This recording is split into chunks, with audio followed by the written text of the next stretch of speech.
Back. Yep. It is a Women Wednesday liquid lunch. It's my kind of Wednesday, that's for sure, because the greatest guests join us on Wednesday. Yeah, I accidentally rang the bell, but I had a little bell on my desk. I ring it when people of opposing parties and views agree on things, which is kind of nice.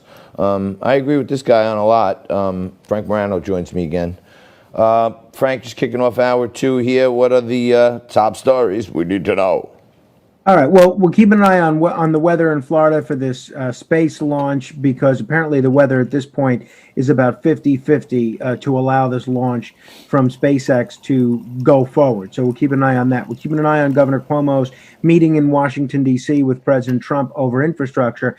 And just in the last hour, Secretary of State Mike Pompeo wrote to Congress that Hong Kong is no longer politically autonomous from China. He actually tweeted the news and noted that he has formally notified Congress.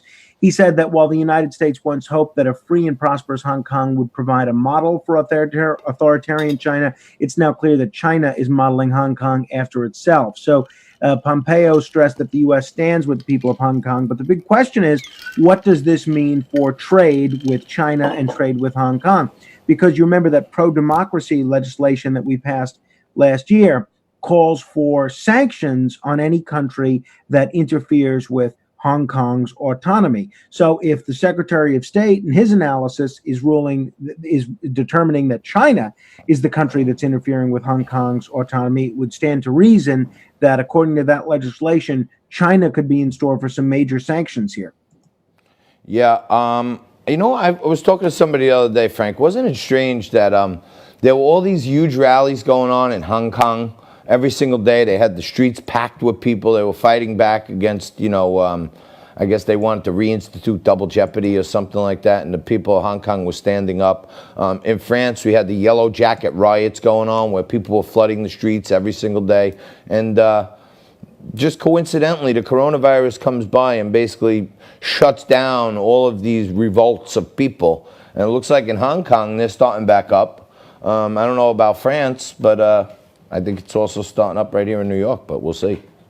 Well, I think your point is a good one, John, in that there's a global populist movement, and you can add, we chronicled the protests in Iran as well, and Iraq, and around the world, really, that shows this global discontent with the people in charge. Now, the people in charge could include the political elites, it could include the financial elites, and could include both. But yeah, you get the sense that middle class and lower middle class people around the world are not at all happy with the direction that things are going. And you wonder what that portends, not only electorally in countries that have elections this year, but even beyond elections. I mean, there's a serious situation going on in Afghanistan right now. We're seeing what's happening in Libya. I can't imagine all this global unrest among the population, even in Western democracies like France, as you point out, is going to do anything to make these transitions to whatever comes next any easier. Yeah, I mean, look, I'm with you. I mean, I didn't even think about it like that, but you always put it perfect. It sure does look like the middle class and the lower middle class is under attack. And at the same time, what I've been talking about, the big box retailers are all reporting their greatest earnings quarters. It seems like the haves and the have-nots right now. I'm hoping it changes. Well, yeah, I mean, you're exactly right. I mean, people look at what's going on, and if you have eyes and a brain, you see that it's always the insiders that tend to do well, and you see that it's always the regular people that tend to do poorly. I mean, regular schmo. Yeah, the front page of yesterday's New York Times was how the wealthiest hospitals around the country got billions in bailout money, right, whereas rank and file people are still struggling to get anything. You see, we gotta pop out, Frankie. I'm sorry, they're giving me the Dante Culpepper, I think we called it back in the day. But all right, me and Frankie are gonna come back right after this. I'm gonna be